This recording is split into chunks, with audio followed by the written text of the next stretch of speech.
The wealthy and the businessmen are the real ones who run this country. Politicians will do anything if it's for their benefit, even if it's wrong. Political corruption has been an ongoing issue for as long as we know it, especially this year as it's coming out more and more. Even though everyone agrees that political corruption is wrong, continuous gerrymandering and political bribery indicates that the politicians really don't have a need or want to fix it. Gerrymandering is when the voting districts are drawn unfairly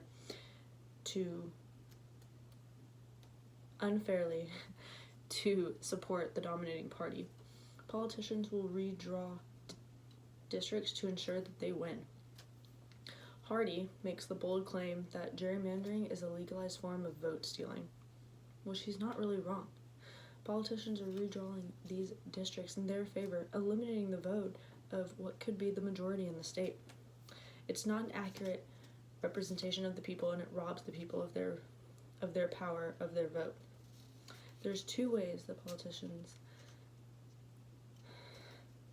gerrymander and redistrict districts. One is cracking. Cracking is when they dilute the opposing party among multiple districts, so that way they ensure that they don't win a single district. Or they pack them. They pack the opposing party into one or two districts to let them win a district or two, but to ensure that they don't win the majority. And while gerrymandering happens in every state, the most prominent example is Ohio. Ohio is a 50-50 swing state, and it has been for a very long time.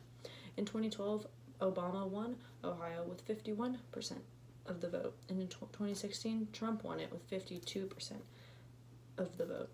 Since 2016, when the Republicans won Ohio, they have since redistricted the state to meet their favors. They have now won 12 of the 18 seats that they hold in Congress, which is about 75% of the state. Is Ohio really red? Did they really change to be Republican? No, they did not. They are still the 50-50 state that we have known for a very long time, but gerrymandering and the redistricting of Ohio has made them look like a fully red state, when in reality, they're not. The simple solution to this is that politicians shouldn't be the ones to draw districts. While it's completely understandable that you won, so you should get a say in what happens, it's still unfair, and it's still political corruption and taking advantage of that state. Independent commissions should be the ones overseeing the redistricting of each state. While gerrymandering takes advantage of the voters directly, political bribery takes advantage goes directly for the politicians.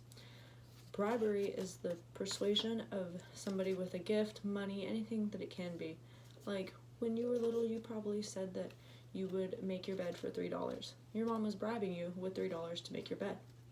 Now, in political sense, somebody may do something for $1 million. Yes, I will pass this bill and vote on this for you for $1 million. And today, lobbyists are the ones who really write the laws, because they're the ones who are bribing the politicians to vote a certain way, and politicians are bought out.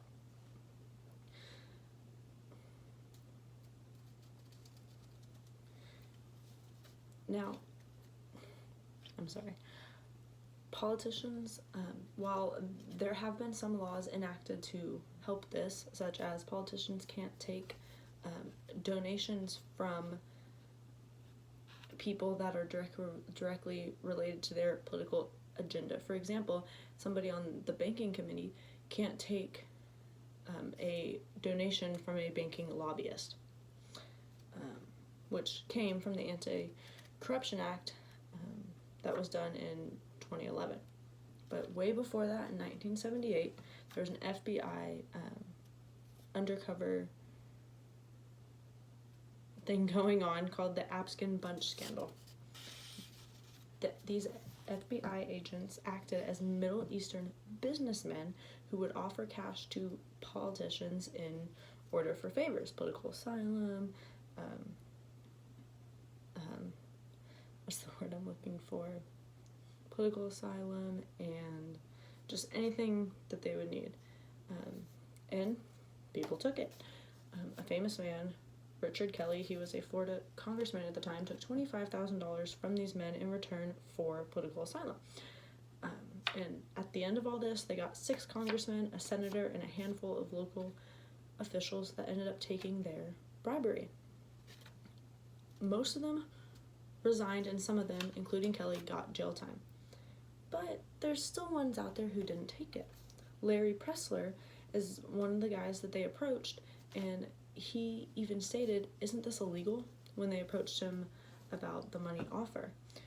He didn't take it, and he actually went straight to the FBI to report it. So even though society thinks of all politicians as corrupt, there are still a few good ones up there. Not much happened after that until the 2011 Anti-Corruption Act.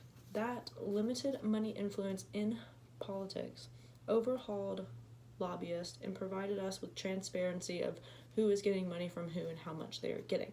This applied to all levels of government, local, state, and federal, and it had 3 main goals in mind: to stop political bribery, to end secret money, and to fix our broken elections.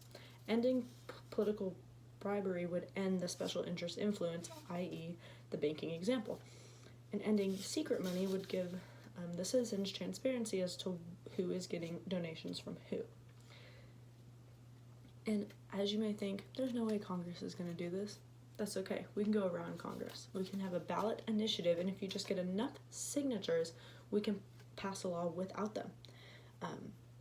But there's 5 steps as to how that we should end political corruption. 1 is to have a law. We already have that, the anti-corruption law. It's not the best law, but it's a good way to start. 2 is to get everybody to agree and work together. Now, both sides agree that it's wrong, but we all know that they don't work very well together, and it's hard to get them to agree on a solution. Next is to start local. You got to start with your city, and then go to your county, and then state by state, these laws will pass, and it will show up on the federal level. Eventually, it will reach the federal level and Congress, and state by state, we will fill Congress with new, clean, elected officials. It won't happen overnight. It will take years, possibly years, for this to happen. But once a few states do it, there will be a rush of state activity to thrust this movement forward. And even though the hardest part is done, getting everyone to agree that political corruption is bad, the next hardest part comes getting everybody to agree on a solution. Politicians aren't held accountable, and to end this, you have to hold each other accountable. To end corruption, you have to call out corruption. Thank you.